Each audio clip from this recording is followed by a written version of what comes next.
Hello everyone. Now we will see what are the past participles. देखिए last lecture में हमने देखा था कि वी आईएनजी का यूज, एक तो हमने उसको कंटिन्यूस टेंस में देखा था और दूसरा हमने उसको देखा था एज एन एडजेक्टिव। वही हमें अभी V3 का भी यूज देखना है। What do mean by V3? V3 मतलब वर्ब का थर्ड फॉर्म, करेक्ट? जैसे ड्राइव, ड्रॉप, ड्रिवन, तो ये जो ड्रिवन क्या हो गया, that is V3। Solve, solve, solved, तो ये सॉल्व क्या हो गया, दैट इज V3। मतलब वर्ब का थर्ड फॉर्म उसको बोला जाता है V3, करेक्ट? तो इनके भी दो यूज़ होते हैं। एक तो हम उसको परफेक्ट टेंस में यूज़ करते हैं, है ना? कोई एक्शन अगर हमें परफेक्शन दिखानी है कोई एक्शन का, या फिर टाइम का परफेक्शन दिखाना है, तो हम V3 का यूज़ करते हैं। आपने ऐसे सेंटेंसेस सुने होंगे, ठीक है? चलिए देखते हैं। एक सेंटेंस से हम देखते हैं, I just have completed my dinner. इसका जो मतलब है वह क्या है, मैंने अभी अभी मेरा डिनर ख़त्म किया, ठीक है? तो यहाँ पे ये जो कंप्लीटेड है, that is nothing but what, that is the that is nothing but what, the V3, है ना? कंप्लीट, कंप्लीटेड, कंप्लीटेड, यह V3 है। लेकिन उसके पहले अगर आप क्लोजली ऑब्जर्व करेंगे तो हमें हैव दिख रहा है, जो कि एक हेल्पिंग वर्ब बनने का काम है। इस वाले सेंटेंस में भी देखिए, she has worked on that project. तो ये जो वर्कड है, that is nothing but what, that is also verb का third form, work, worked, worked. But उसके पहले अगेन हमने क्या यूज़ किया है, एक हेल्पिंग वर्ब। तो जैसे हमने वी आईएनजी में देखा था, कंटिन्यूस टेंस में अगर वी आईएनजी को यूज़ करना है तो ऑब्वियसली उसके पहले हमें एक हेल्पिंग वर्ब लिखना पड़ता है। वही सेम चीज़ अगर हमें परफेक्ट टेंस में किसी भी V3 को यूज़ करना है तो उसके पहले हमें एक हेल्पिंग वर्ब ज़रूर लिखना पड़ेगा, दैट इज़ मैंडेटरी। और कौन से टाइप के helping verbs? Have, has, had, been, etcetera. यह सारे हेल्पिंग वर्ब्स हमें लिखने पड़ेंगे before using the V3 as the perfect tense verb, ठीक है? तो यह एक यूज़ हो गया पास V3 का। दूसरा यूज़ अभी देखिए जो हमारे लिए बहुत इंपॉर्टेंट है, that is use as an adjective. कैसे? देखिए एक सेंटेंस की मदद से हम देखते हैं। पहला सेंटेंस देखिए, they saved a wounded soldier. By the way, wounded का मतलब होता है वुंडेड, जो कि एक वर्ब का फॉर्म है, जो कि एक वर्ब का फॉर्म है, ओके? और वर्ब का कौन सा फॉर्म है? वर्ब का थर्ड फॉर्म। वुंडेड का मतलब होता है घायल होना। उन्होंने एक घायल सोल्जर को सेव किया। यह इस वाले पर्टिकुलर सेंटेंस का मीनिंग है, ठीक है? तो इसको ब्रेक करते हैं हम पार्ट्स ऑफ स्पीच में और अंडरस्टैंड करते हैं ये जो वुंडेड है वह इस सेंटेंस में क्या कर रहा है। बाय द वे, सेंटेंस से मतलब ये वुंडेड से पहले हमने वुंडेड या वाउंडेड जो भी इसका प्रोनाउंसिएशन है, I am sorry if I wrongly pronounce it, but ध्यान दीजिए, इसके पहले हमने कोई हेल्पिंग वर्ब लिखा है क्या इन सारे शब्दों में से? हैव, हैज़, हैड, बीन, इनसे पहले नहीं। तो क्या यह सेंटेंस रॉन्ग है? नहीं सर, रॉन्ग भी तो नहीं लग रहा है। तो चलिए देख ही लेते हैं इसको ब्रेक करके पार्ट्स ऑफ स्पीच में। तो सेव क्या हो गया हमारा? Main verb, correct? Save, saved and saved. They क्या हो गया हमारा? They is the subject. They saved वुम।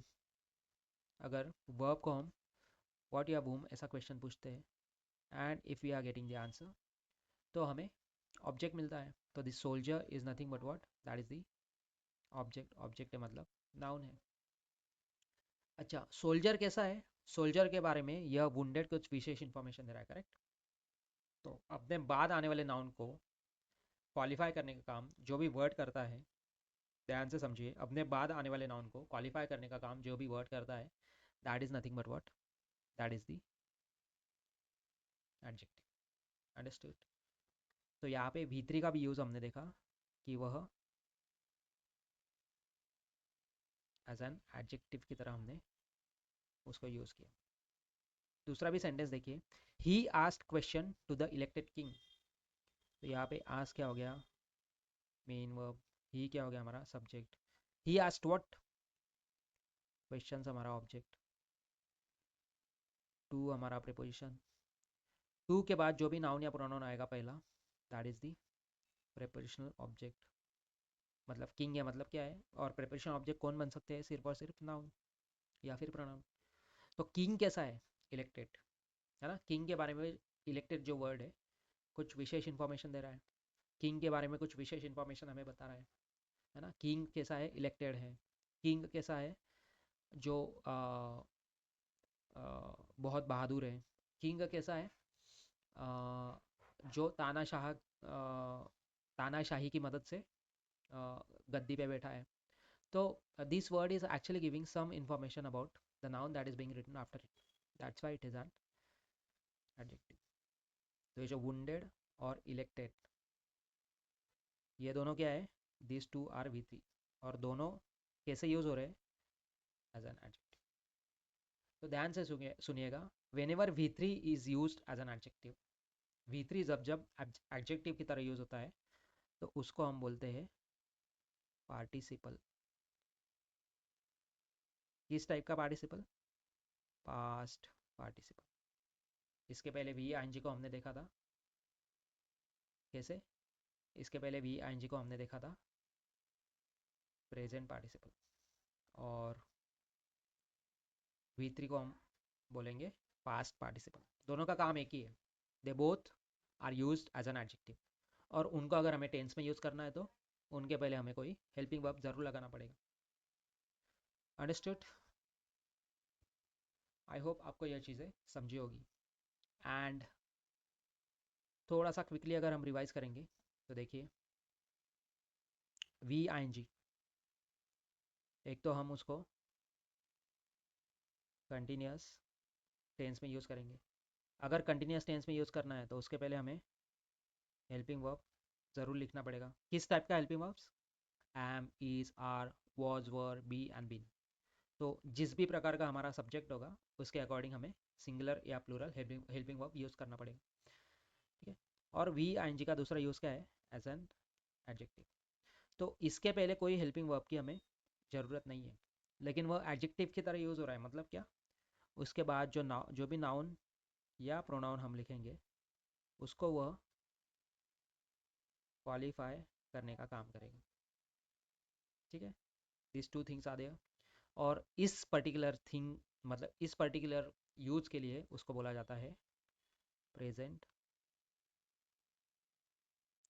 Participle. Understood. Same V3 used in the perfect tense, और परफेक्ट टेंस से पहले हमें कोई हेल्प, मतलब इसको एज अ परफेक्ट टेंस की तरह यूज़ करना है तो कोई ना कोई हेल्पिंग वर्ब हमें ज़रूर लिखना पड़ेगा। किस टाइप के helping verbs, have, has, had, been, इस टाइप के हेल्पिंग वर्ब्स। और उसी का दूसरा यूज़ होता है एडजेक्टिव की तरह। एडजेक्टिव में हमें कोई हेल्पिंग वर्ब नहीं लिखना है, okay, we don't have to use any sort of helping verb.